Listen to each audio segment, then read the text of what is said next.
Bonjour tout le monde, au bord de l'eau aujourd'hui encore. Je vais vous proposer une petite expérience sympa en fait au sujet des appareils du fouillis de verre de vase notamment. Alors aujourd'hui, je dispose de deux fouillis différents. Alors ici, sur ma gauche, le fouillis qu'on appelle russe, mais en fait, comme je vous le disais dans mon article qui est paru là sur Pêche Feeder, du fouillis d'Ukraine. Donc on le voit, très très petit, mais super beau quand même, hein, bien rouge. Une texture un peu particulière, hein, il est presque caoutchouteux, mais il est vraiment de très belle qualité.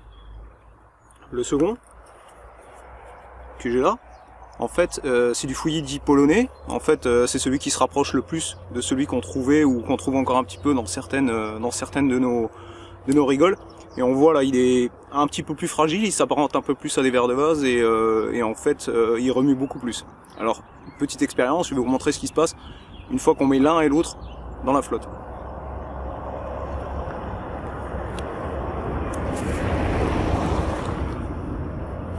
Alors c'est très simple, je vais me contenter de ce bac blanc et de verser un petit peu d'eau dedans pour qu'on voit la façon dont chacun se comporte une fois qu'on l'a mis immergé. Bon, je vous les remontre encore une fois en gros plan. Alors ici on a le fouillis polonais, donc on voit vraiment il pédale, on voit comme il gigote en fait. Il s'enroule pas comme un verre de vase, mais on voit qu'il va et vient en fait, hein. Donc là c'est vraiment flagrant la façon dont il gigote. Et ici, dans le bac du haut, on a le fouillis russe. Et on voit que son comportement en fait n'est pas du tout le même.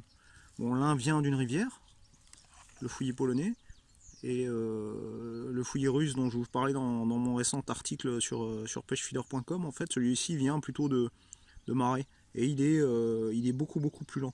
Alors bien sûr il y a toujours une ou deux larves qui fonctionnent, enfin je veux dire qui gigotent plus que les autres, mais d'une manière générale on voit bien que il est beaucoup plus statique. Donc voilà, celui-là, le russe en fait on va l'utiliser plutôt pour des pêches de fond, plaquettes, gros gardons, et le fameux fouillis polonais qui est là, on va plutôt l'utiliser pour pêcher les ablettes ou les gardons plus petits. Et donc on peut imaginer que une fois qu'il est serré dans l'amorce en fait, il ne bouge quasiment plus au fond de l'eau.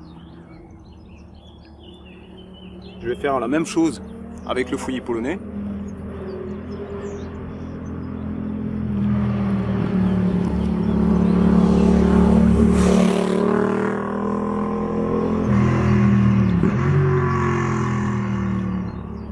Et là, je vous laisse voir la différence.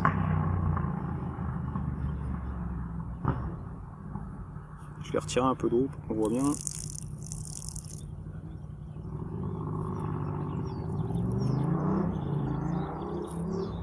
Là, en fait, on peut le voir, il pédale comme un dingue en fait, hein.